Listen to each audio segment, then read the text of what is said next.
जय सत्य सनातन दोस्तों, जय श्री राम। दोस्तों, मैं A P Pandey, astrologist and mythologist. A P Pandey की पाठशाला में आपका स्वागत है। कैसे हैं आप सब? आशा करता हूं कि स्वस्थ होंगे, मस्त होंगे। दोस्तों, आज पाठशाला में हम बताएंगे कि अयोध्या से 15 किलोमीटर दूर सराय राशि गांव के ठाकुर 500 साल बाद पगड़ी पहनेंगे, पैर में जूता पहनेंगे। चमड़े के जूता वो लोग छोड़ दिए थे। असल में हुआ यूं था दोस्तों कि बाबर की सेना से हारने के बाद सराय राशि गांव के ठाकुर 500 साल पहले ये कसम खाए थे। उन्होंने कहा था कि जब तक मंदिर का निर्माण नहीं होगा, रामलला अपने मंदिर में विराजमान नहीं होंगे, तब तक न तो हम सर पे पगड़ी पहनेंगे, न पाए पे जूते पहनेंगे। और तो और औरतें भी कसम खाई थी दोस्तों कि हम जब तक रामलला मंदिर में विराजमान नहीं होंगे तब तक हम सर नहीं ढकेंगे। तो दोस्तों, आज इसी विषय में हम चर्चा करेंगे, क्योंकि कल रामलला मंदिर में विराजमान हो जाएंगे। तो कल से इन ठाकुरों का दिन बहुत मंगलमय और अच्छा रहेगा, बहुत खुशी। असल में क्या है दोस्तों, अयोध्या से 15 किलोमीटर दूर सराय राशि गांव के उस गांव में उत्सव की बड़ी तैयारी हो रही है। 22 जनवरी को प्रधानमंत्री मोदी रामलला की प्राण प्रतिष्ठा करेंगे। तब गांव में 1100 सूर्यवंशी ठाकुर जीवन में पहली बार पगड़ी पहनेंगे। महिलाएं घी के दीपक जलाएंगी। सराय राशि गांव में 90% घर सूर्यवंशी ठाकुरों के हैं, जो खुद को श्री राम का वंशज मानते हैं। ये खुशी राम मंदिर बनने की तो है ही, 500 साल पुरानी एक कसम पूरी होने की भी है। दोस्तों, कसम क्या थी? सराय सारी के चंद्रभूषण सिंह इसकी कहानी सुनाते हैं। चंद्रभूषण सिंह पूरी कहानी बताए। 90,000 क्षत्रियों ने मीर बाकी का मुकाबला किया, 80,000 मारे गए। ये बात साल 1528 की है। मुगल बादशाह बाबर का सेनापति मीर बाकी अयोध्या में एक मस्जिद बनवा रहा था। इसके लिए उसने रामकोट यानी राम के किले को चुना। यहां पहले से भगवान राम का मंदिर था, जिसे मीर बाकी ने तोड़वा दिया। सराय राशि गांव के ठाकुर गजराज सिंह को यह बात खाई जा रही थी। उन्होंने 90,000 क्षत्रियों को इकट्ठा किया और मीर बाकी की सेना से लड़ने के लिए निकल पड़े।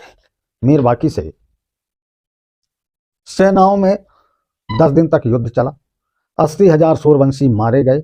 इस लड़ाई में ठाकुरों की हार हुई। आगे की कहानी बताऊं दोस्तों, उससे पहले आप लोगों से करबद्ध निवेदन है कि यदि चैनल में पहली बार आए हैं तो प्लीज़ चैनल को सब्सक्राइब कर लें, बेल आइकन बटन अवश्य दबा दें दोस्तों, और खूब शेयर करें। WhatsApp, Instagram, Facebook group, WhatsApp group, हर जगह फैला दें दोस्तों। अब आगे की कहानी बता रहा हूं। युद्ध हार कर ठाकुर गजराज सिंह गांव लौटे तो उन्हें महिलाओं ने खूब धिक्कारा। सूर्यवंशियों की शान मानी जाने वाली पगड़ी की ओर इशारा कर कहा कि जब तुम लोग मंदिर नहीं बचा पाए तो ये पगड़ी किस काम की है, इसे उतार कर फेंक दो। तब ठाकुरों ने सौगंध ली कि जब तक रामलला का मंदिर नहीं बन जाता पगड़ी नहीं पहनेंगे, कभी सिर नहीं ढकेंगे। 500 साल बीत गए दोस्तों। सूर्यवंशी ठाकुरों के 126 गांवों में किसी ने पगड़ी नहीं पहनी। इस पर एक कवि जयराज ने लिखा था, जन्मभूमि उद्धार होए ता दिन बाड़ी भाग, छाता पग पनही नहीं और न बांधे पाग। एक बार फिर से सुना रहा हूं, बहुत अच्छी पंक्ति है। जन्मभूमि उद्धार होए ता दिन बड़ी भाग, छाता पग पनही नहीं और न बांधे पाग। 8 पीढ़ियां इस कहानी को सुनते हुए, अपने पुरखों की सौगंध को निभाते हुए गुजर गई। अब 9वीं पीढ़ी राम मंदिर बनते देख रही है। चंद्रभूषण सिंह ठाकुर गजराज सिंह की 9वीं पीढ़ी है। उन्हें खुशी है कि उनके पूर्वजों की कसम पूरी होने का वक्त आ गया है। यही खुशी सूर्यवंशी ठाकुरों के 126 गांवों में है। इन गांवों में 500 साल से बेटियों की शादी में मंडप नहीं पड़ा। दोस्तों, उन्होंने कसम खाई थी कि हम मंडप नहीं डालेंगे। छाया जाता ये यानी छाता भी ये लोग नहीं लिए। लड़के दूल्हा बनकर भी पगड़ी नहीं पहनते, न कोई चमड़े के जूते पहनता है और न ही शान दिखाने वाला कोई काम होता है। लखनऊ गजेटियर में सूर्यवंशी क्षत्रियों के युद्ध का जिक्र ब्रिटिश राइटर कनिंघम ने लखनऊ गजेटियर के 66वें अंक के पेज नंबर 3 पर लिखा है कि अयोध्या के मंदिर पर मुगलों के आधिपत्य की जानकारी मिलते ही करीब 6 मील दूर बसे सूर्यवंशी क्षत्रियों ने बाबर की सेना पर चढ़ाई कर दी। युद्ध में हजारों हिंदू शहीद हो गए और बाबर की सेना जीत गई। सेनापति मीर बाकी मंदिर ध्वस्त करने के अभिमान कायम कर लिया। 8000 आबादी राम मंदिर से 14 कोस में फैले गांवों में सबसे बड़ा है सराय राशि। सराय राशि गांव की कुल आबादी 8000 है।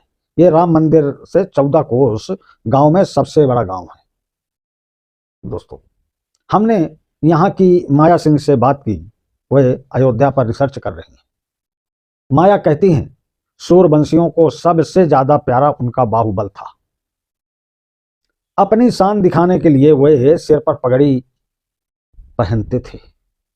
यही वजह है कि मीर बाकी से हारकर ठाकुर गजराज सिंह की सेना गांव लौटी तो महिलाओं ने उन्हें अपनी पगड़ी उतार फेंकने के लिए उलहना सा दिया। उन्होंने धिक्कारा, तो फिर ये पगड़ी पहनना उस दिन से छोड़ दिए। सराय राशि गांव में पुरुषों के साथ साथ महिलाएं भी सिर नहीं ढकने की कसम खाई और वो पालन करती रही हैं अभी तक। अब 22 जनवरी के बाद सारी कसमें खत्म और सब अब खुशी से पगड़ी पहनेंगे, जूते पहनेंगे, सर ढकेंगे। और गांव असल में होता क्या था दोस्तों कि गांव में कोई नई बहू अगर आती थी तो उसे पूरा गांव घूंघट नहीं करने दिया जाता था।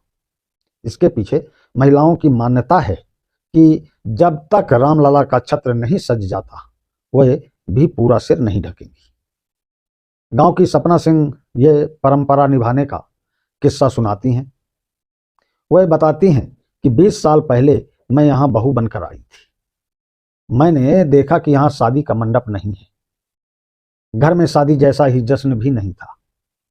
मुझे ये बात बहुत अजीब लगी। मैंने सास से पूछा कि ऐसा क्यों है। सपना सिंह बता रही हैं, उन्होंने मुझे उस कसम के बारे में बताया। बोली, यहाँ के लोगों ने संकल्प लिया है कि राम जी का मंदिर बन जाएगा तभी मंडप छाया जाएगा। लोग पगड़ी पहनेंगे, चाहे ठंड हो या गर्मी, कोई सिर नहीं ढकता। प्रतिज्ञा के लिए कार सेवा भी की। गांव के प्रमोद सिंह ठाकुर कहते हैं कि सूर्यवंशियों के परिवार अयोध्या के आसपास 14 कोस में फैले हुए हैं। इन गांवों के लोग अब भी 500 साल पुरानी प्रतिज्ञा का पालन करते हैं। इतना भी कितना भी गर्मी हो, सर्दी पड़े, यहां कोई सिर नहीं ढकता है।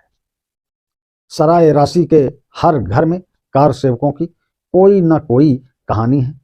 यहाँ रहने वाले बताते हैं कि हम राम के वंशज हैं और सूर्यवंशी हैं तो वंशज होंगे ही। इसी तरह देवी दीन पांडे, उन्होंने भी अपनी फौज बनाकर मीर बाकी से युद्ध लड़ा। गजराज सिंह अपनी फौज बनाकर मीर बाकी को लोहे के चने चबा दिए थे। तो असल में मीर बाकी के साथ कुछ हिंदुस्तानी गद्दार जुड़े हुए थे। जब अब कहते हैं ना कि जब अपने खुद के लोग दुश्मन के साथ मिल जाते हैं तो कमजोर कर देते हैं। तो यही हाल हुआ था दोस्तों। तो दोस्तों, यदि वीडियो पसंद आया हो तो प्लीज़ चैनल को सब्सक्राइब करें, शेयर करें। जय हिंद, जय भारत, जय श्री राम, बोलो राम लला की जय।